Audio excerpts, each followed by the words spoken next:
Welcome to this Catalyst Film Festival post-screening discussion. We've all just watched the very brilliant feature documentary Maxima, and we are really lucky to have the director of the film, Claudia Sparrow, all the way from Los Angeles with us here today. Welcome, Claudia. Thanks so much for coming to talk to us. Of course. Thank you, Vanessa. Thank you for the Catalyst International Film Festival also for having me, for screening film, for supporting Maxima's story. It's really wonderful. Thank you. Well, the privilege is all ours because this documentary blew me away, and I had read about it and I'd seen some of the attention it's gotten internationally, but nothing prepared me for how the film would make me feel. And that is the essence and craft of documentary filmmaking. So we are really lucky to have a film of this caliber at our festival, and we're just thrilled. And we're only sorry that we don't have you over in person and bring you to Limerick, and we would have had some great discussions with the audience, I'm sure. But just to give people a flavour, if they don't already know, of some of the accolades that this film has garnered. So it won the Audience Award at Hot Docs, and we all know Hot Docs, one of the biggest documentary festivals in the world. It was voted the top 10 audience's favourite film at IDFA, the other biggest documentary festival in the world. And from there, it went on to win at Lima, Patagonia, Slam Dance, Palm Springs, Woodstock, Wild and Scenic Film Festival, Eco Film Festivals, and those are even probably just a partial list, but has won some huge awards, and rightfully so. Just to start, I'd like, because I think I know the minute you come out of this film, the one question is going to be on everyone's lips is, where is this struggle now? How is Maxima? And how can you update us on the campaign? Yes, of course. Thank you again, Vanessa, for the wonderful introduction. So, I wish I had better news. We know, I can tell you, obviously, this is an ongoing battle. The latest that has happened with the US case is actually that the appeals was rejected for the second time, unfortunately, which basically means that a judge in the US thinks that he doesn't see a reason why there should be a trial that takes place here in the US, that he thinks that there is a big chance, he doesn't see that she won't have a fair trial in Peru, which for us, it sounds insane, really, because for the people who are a little bit familiar with what is all going on in Peru, we're going through we've been going through a major political crisis. Basically, last year, the Congress of Peru was dissolved due to corruption. And even there is a new Congress, new leaders, but even then there was a recent scandal regarding COVID vaccines as well. So, there is so much corruption seated, unfortunately, in Peru's government that I think it's very,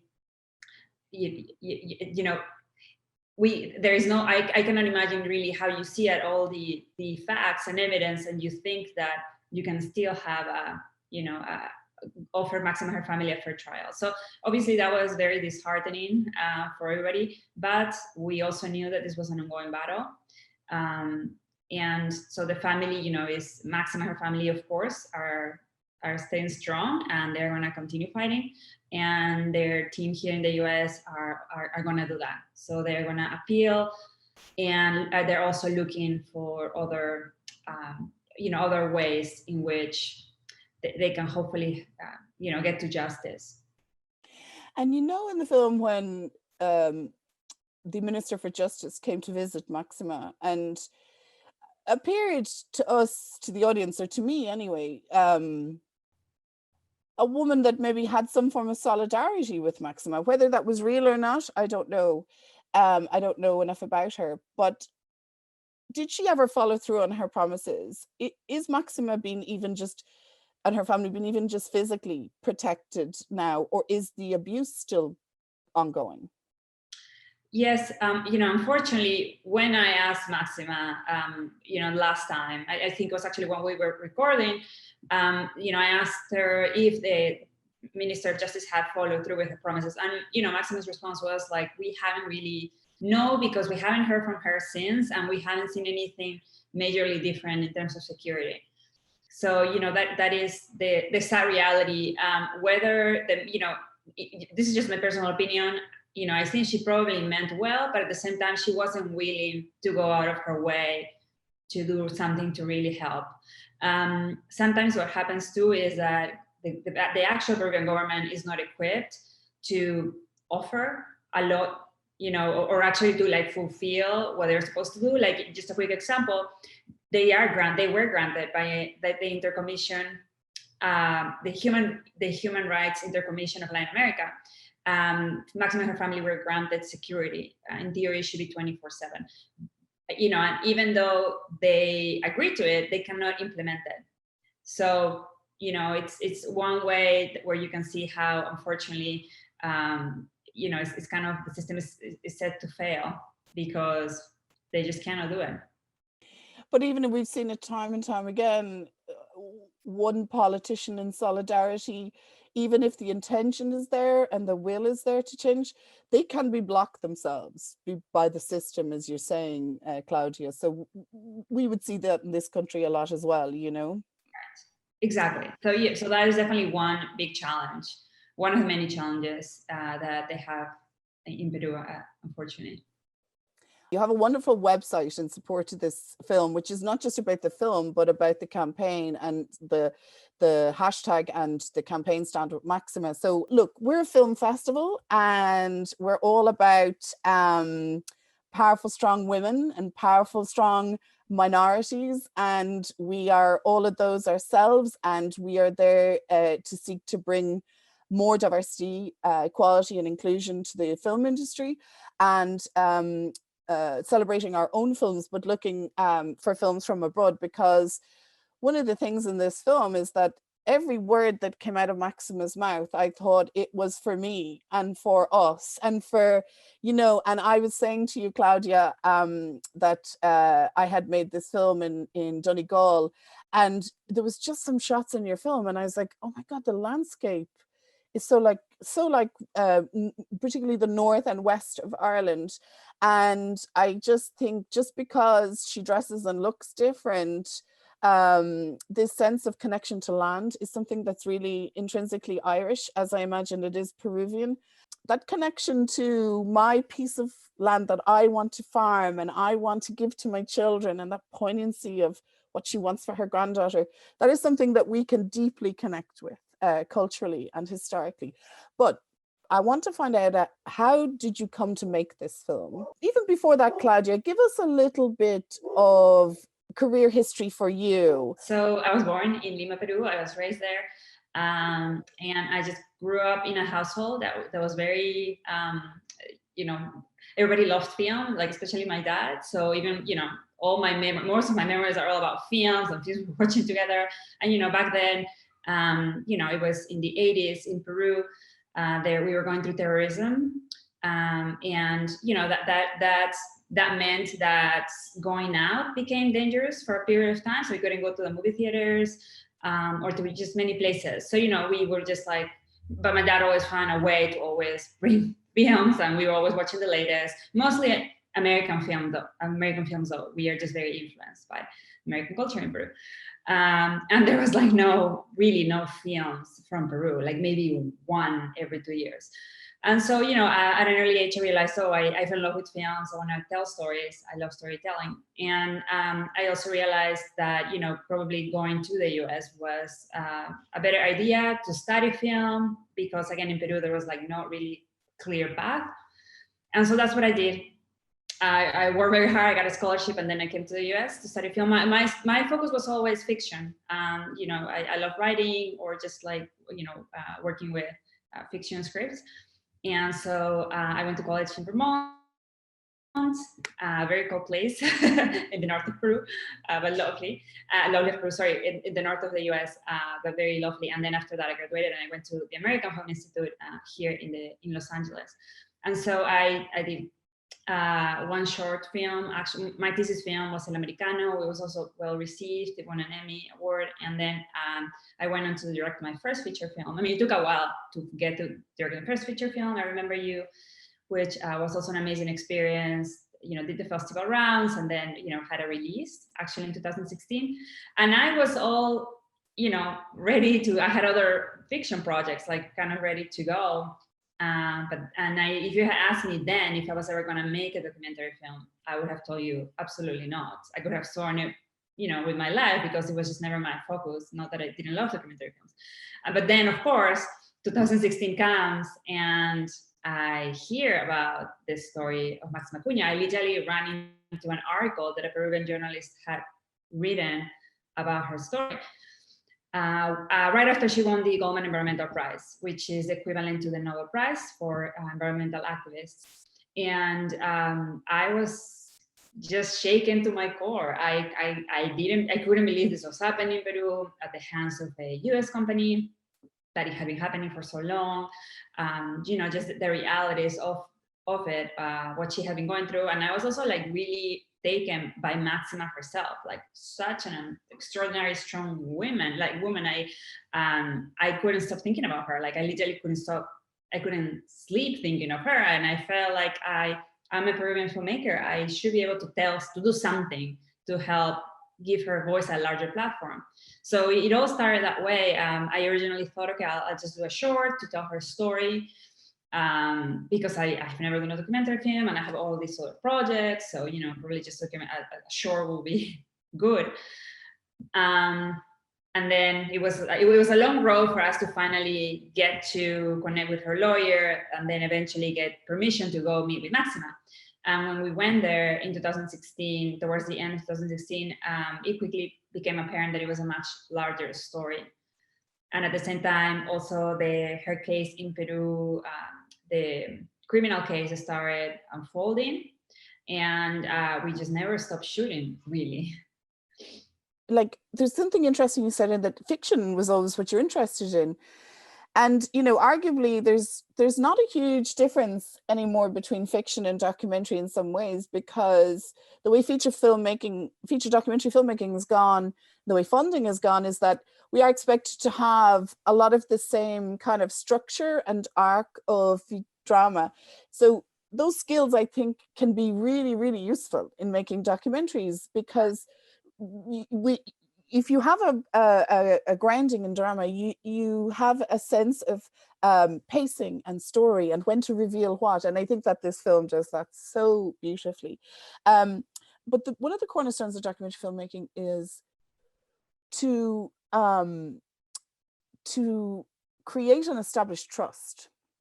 And that's not something you can learn in film school, and that's not something that can be taught. So what was it like when you first met Máxima? Actually, we still we're still haunted by colonialism. It's not over, really. Like there are a lot of differences between your skin color makes a huge difference, I guess, is a way to put it still. So there's a lot of racial discrimination that in a way has just been accepted, people. And I have to say myself, like growing up, I didn't question it. I was like, oh, this is the way things are. Like, I'm lucky I actually got to leave at a fairly young age still, where I remember, coming to the US, and then months went by, and then I was surrounded by international students.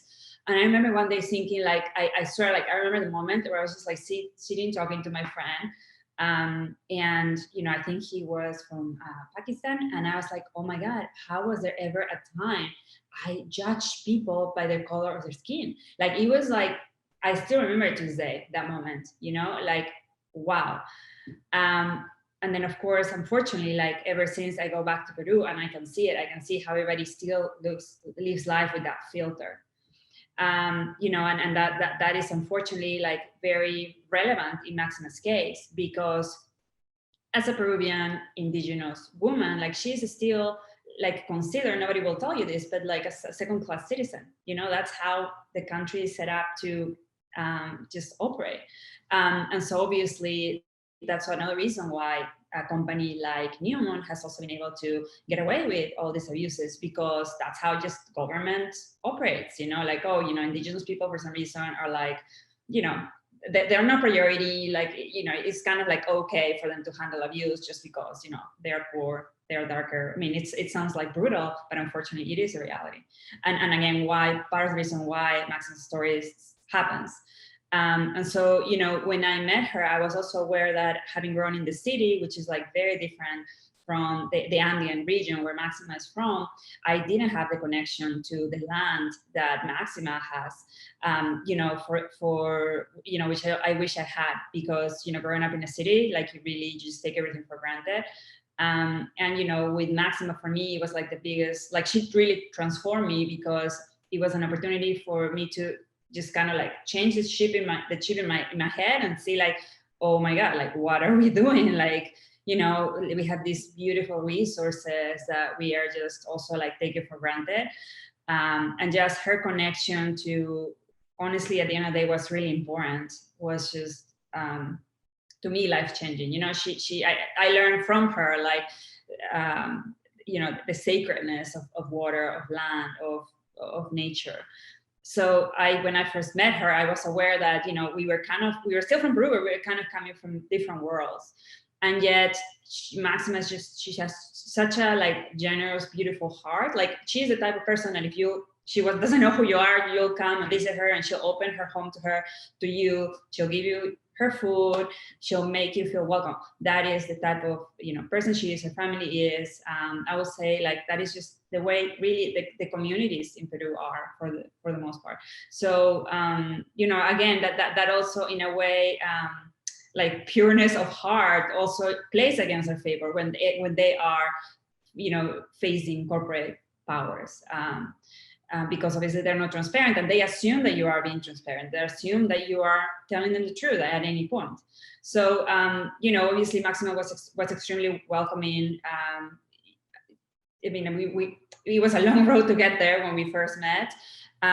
You know, and so, but I think that obviously she also, you know, it took I would say, years for us to build a relationship of trust. Like, she was always open, she was always welcoming, but I can understand that there was also, you know, it took her a while to open up, to feel comfortable, to be vulnerable, I would say, because of everything that had happened. And because she also had people come and, you know, claim to want to help her. And, you know, it was sometimes the company coming and you know, just trying to get to them that way. So it definitely wasn't, you know, understandably, you know, a bond right away. It took time to build. Of course. And, you know, when I was watching Maxima, it made me think quite a lot about an Irish film called The Pipe, which was a small community in the west of Ireland, in a very, very remote place, that was having a fight with the oil company Shell. And, you know, many people came to try to help, many journalists, many, you know, activists, and the fight went on so long, people came and went, but the filmmaker who made the film actually lived in the community, and he could be there all of the time and document it. And he made this extraordinarily beautiful film about that. But I was thinking, he lived there, like, how big a physical journey were you going every time to go there? Now, I know not all the film was shot there. I know you went to portions of it are in Lima and in Washington, but what kind of a journey are we talking about to go from Lima to there? Right. So in normal times, you will be able to take a flight, normal, not necessarily pre-pandemic, but before the conflict, the land conflict, I would say, it started between Máxima and the company. So you will be able to take a flight from Lima to Cajamarca, and that's an hour flight. So, you know, it's really nothing. And then you will be able to drive from the city of Cajamarca to Máxima's land for about 2 hours. So what happened is that, as you can see in the film as well, during the land dispute, the company closed all the entrances to Máxima's house.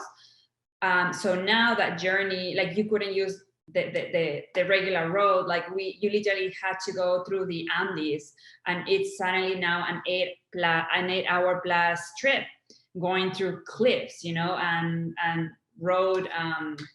Dirt roads, really. So, and then you still get to the closest security checkpoint, and when you get there, that is still 20 minutes plus walk to Máxima's house. And this is almost 15,000 feet of altitude, almost freezing temperatures. So, you know, when we were like traveling from the US with equipment, supplies also, because there is no electricity. So we had to bring enough batteries and food and everything for a few days. It was massive, everything that we had to, to walk, because what happened is that very often the security people didn't want us let through with a car. They're like, okay, you can walk. So to walk those 20 minutes with everything you had to carry, you cannot breathe. We were not aware really like how much that challenges you, like when you are on such altitude, like you get tired, like within a minute, So that was also a challenge when we were at Maxima's, because it's like, okay, Maxima, show us the lake. And she's like, okay, sure. And she starts walking, and she's like, in 5 minutes, she's like, 2 miles away. And we're like, Maxima, please, like we're dying here. So that was a challenge all the time. You're like with the camera and the sound, like to catch up with her. The altitude, again, we completely took for granted what it does to your body.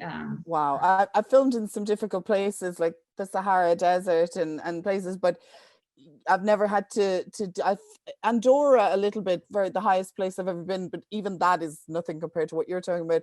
But it is, everything, just carrying a tripod is not as simple as it is. But also when you think about it in the context of the story as well, because it's very well documented how the squeeze on Maxima. Right. So it started with the crops, and then she has to travel, and they don't have transport, and they have to pay for transport, and then they have to go every 2 weeks because the ability to grow their own food is taken away. And you can see how that squeeze over time could make even the strongest, bravest person with a huge infrastructure and money behind them give up.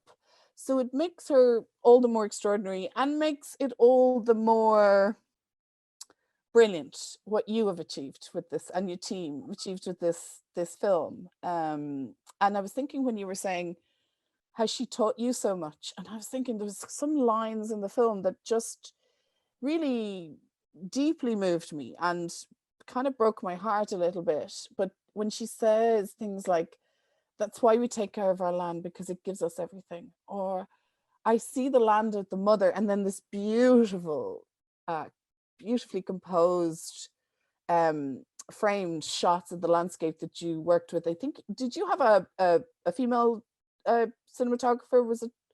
Yes, we did. So because our trips were, because we're covering the legal case, sometimes we got really short notice. So unfortunately, not the DPs were the same DP was available every time. Of course. So, but 2 out of the 4 cinematographers I work with, 2 were women. So Magela, actually, she's one of the DPs that actually did shoot the majority of the film. Yeah.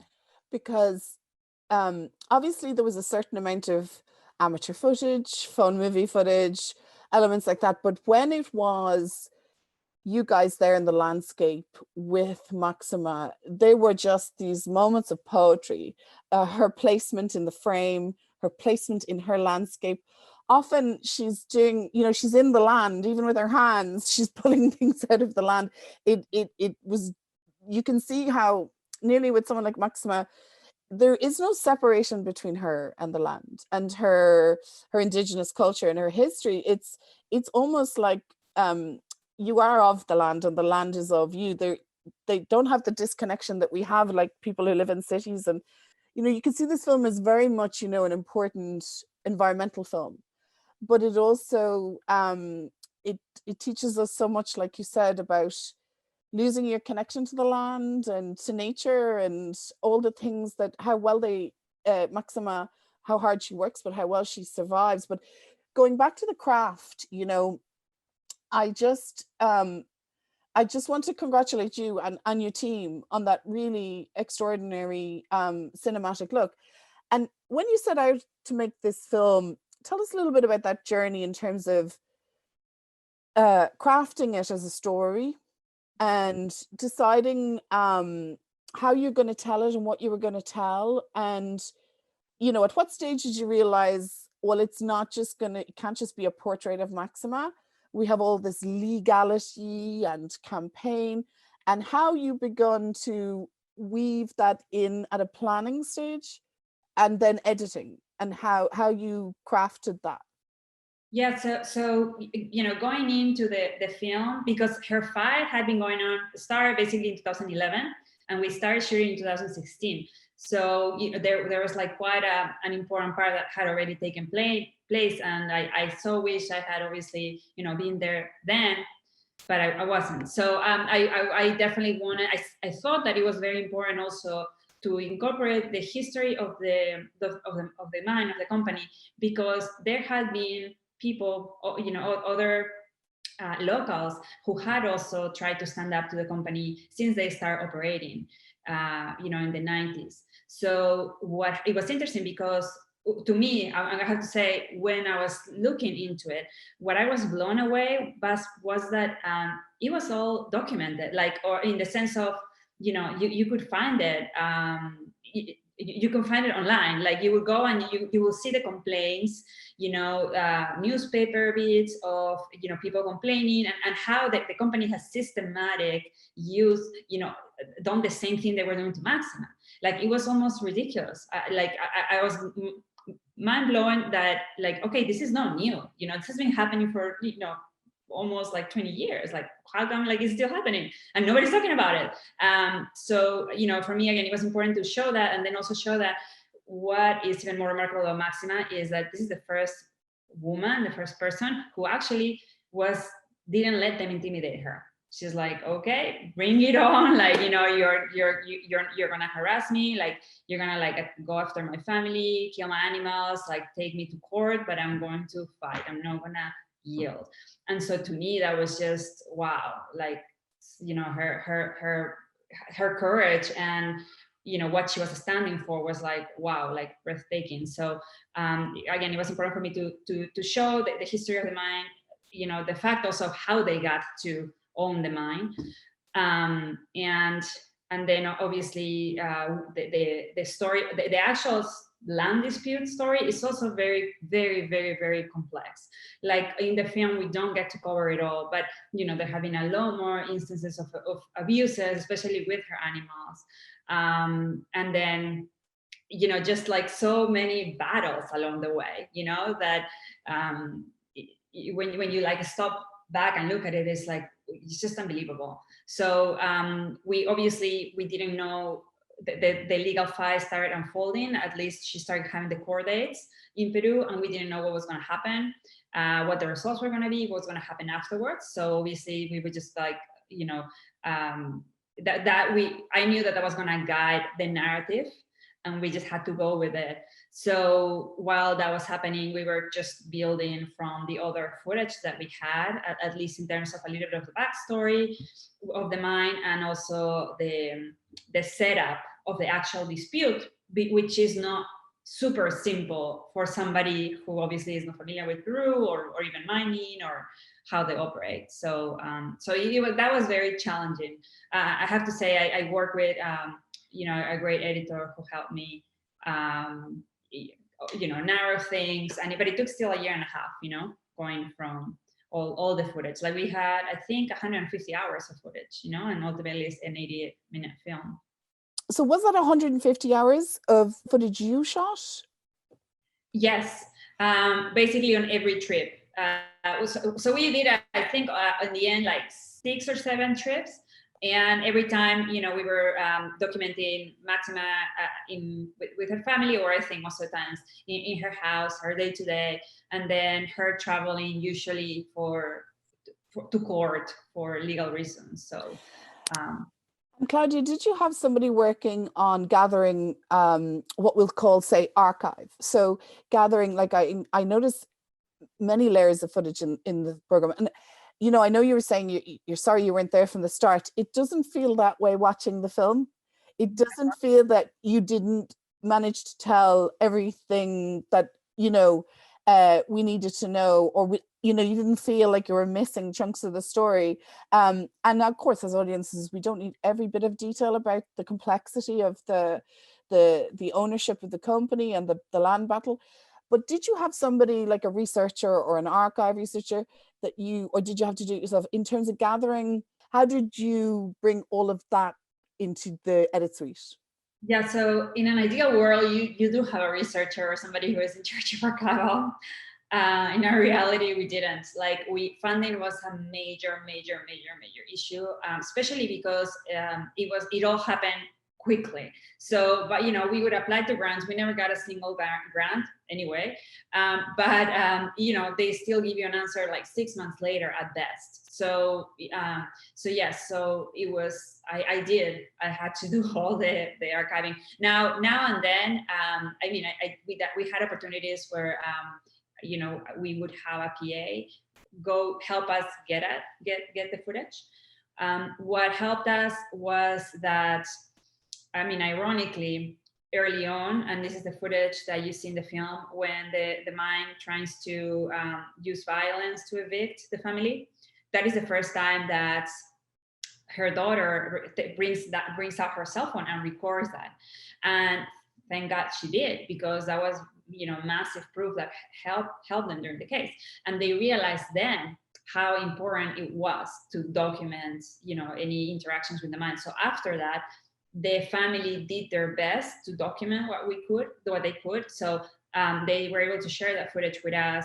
Her lawyer, Mirta's organization, Fides in Peru, they also were doing the same. They had archival footage of other from our activists that had also been protesting. So it was nice, because once we started documenting and meeting the people involved, like some of them will offer sometimes the footage, or we would just build a relationship with them where we could like go and ask them.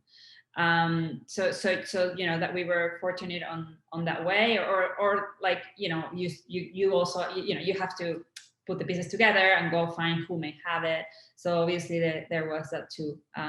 We also gave at some point, I think, Máxima, I think a recorder.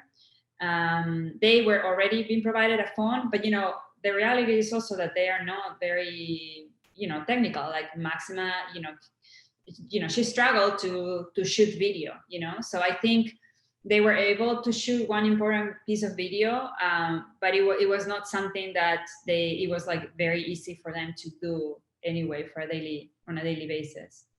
Yeah, I mean, you can see she's a farmer, and she's also a craft person. She's making the beautiful clothing and knitting, and with the old Singer sewing machine that every single person's grandmother had one here in Ireland as well, the same sewing machine.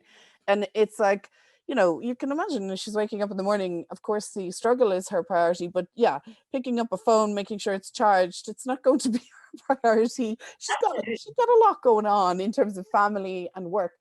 So, that's really...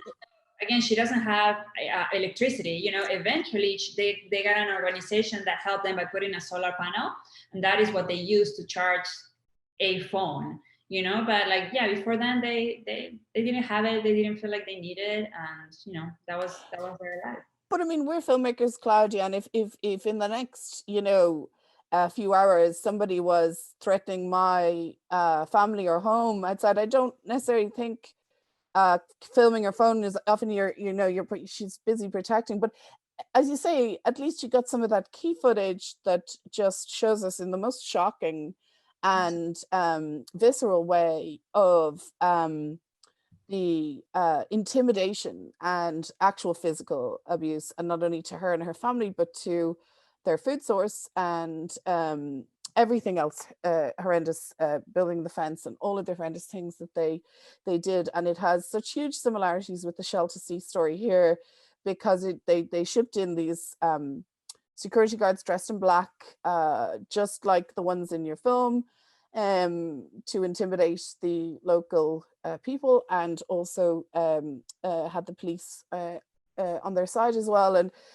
these are universal stories, but what's special is that it is from Peru and it is from your country. And what's different is Máxima. She is that's what's of huge interest, but the story is, unfortunately, so universal. We always say that, Máxima is a unique woman, but unfortunately her story is not unique. It happens, all over the world, sadly.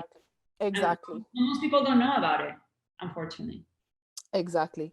And in terms of, funding as a struggle, and It always is, and particularly with documentary, it's very, very hard. But and also, you know, I was laughing when you were saying about, no, I would love to have had an archive researcher, and because I actually sometimes work freelance as an archive researcher because I um learned the skill, because I never had any money to pay anyone to do it. So I actually learned how to use archives and clear archive and do all of that. So it's true of all documentary filmmakers. I think often know every skill of filmmaking from A to Z because of necessity, not because they want to. um, but tell me, I do see some funders there in your credits. I see the Sundance Institute, and so tell me, are they coming on at rough cut, or did you have some funding? And was it filming, editing a little bit, filming some more, back into the edit? I mean, it seems like it was long, but and the campaign is long, obviously. But tell us a little bit about when the money came, where it came from, and how did you fund it when there wasn't money there? Right. So at the beginning, it was basically personal money, like when we did our very first shoot. And then from that, thankfully, we were able to put a sizzle trailer together. And we were lucky to meet, we showed to Ryan Schwartz, who is the producer of the film.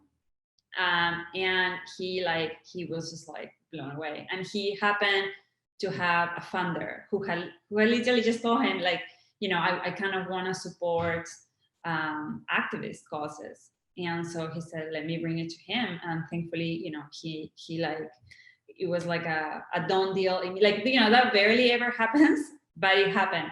Now, unfortunately, like, we discussed an amount that would the original budget, but then he was only able to commit for half. But that half allowed us to basically cover most of production.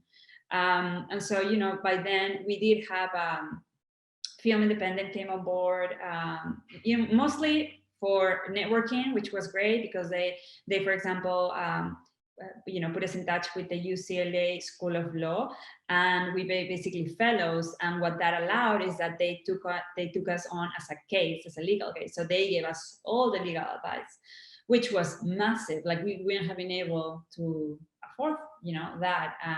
So that was a huge help. So thank you, Film Independent. That was massive. What Sundance gave us was we were selected to be part of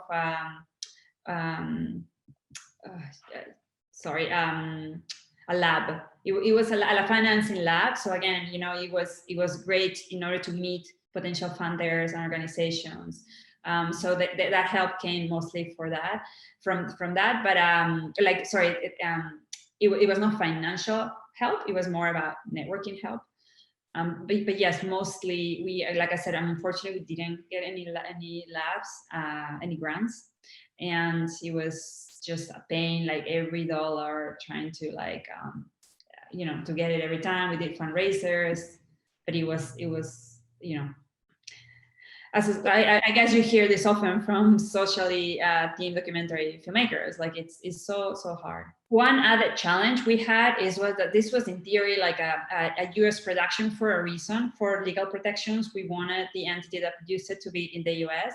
And so we really, when we were applying to grants, it was not really a US story, or they were like considering a US story. And then when we were applying for grants in Peru, they were like, well, it's not really a Peruvian production. So that was another layer of challenges, I am surprised when I see the film, and I imagine that sizzle trailer, that what Ryan saw at that time.